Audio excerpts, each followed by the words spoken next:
I'm Dr. James Vaughan. I've been running the International Politics Crisis Game for nearly 10 years now. And this particular crisis game focused very much on the American Republican Party's bid to select a presidential candidate to run in the race for the White House in 2016. I mean, the point of the crisis games as a general activity for the students is to get them thinking and acting about particular political issues and particular political scenarios, but a way that takes them outside the classroom and gets them to role play and to enact particular situations and to understand them more directly, because they're actually putting themselves in the position of particular political actors or governments, non-state actors or military organisations, and they get a very, very different perspective on the decision-making processes and understanding how particular political scenarios can be affected by their own policies and their own activities, as opposed to simply learning about them in a rather drier academic format of lecture theatres and seminar rooms. So there's a level of empathy where they have to put themselves into the mindset of particular actors that they're representing in the game. So that's one level. On another level, it's skills orientated. We like to get them doing activities and engaging in the game in particular ways that encourage them to develop particular abilities.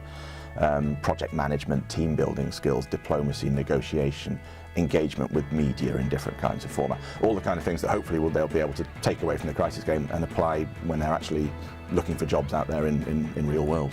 So crisis games, you're put into about 10 teams, and you're given a situation, and in your teams you're given different roles, and basically you need to come out on top. So I was on the media team, which was quite a good laugh.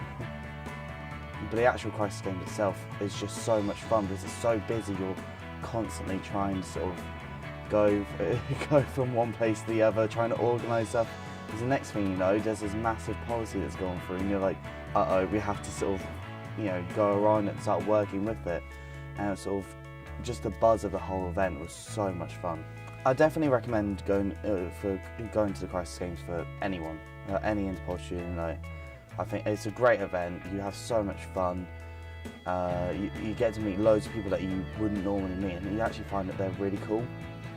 And yeah, I loved the event, and I would recommend it to anyone. It's such a buzz, and you actually learn quite a lot because you're so constantly involved, and because you're actually getting involved actively. It makes a lot of difference. You actually learn a lot more. It gives people confidence to speak in public. It gives them the ability to work in teams, project management issues, all the kind of things that employers are really looking for, and the kind of skills that it's not always easy to impart through more conventional forms of academic teaching. So for that alone, I think it's a really good experience for students to engage in.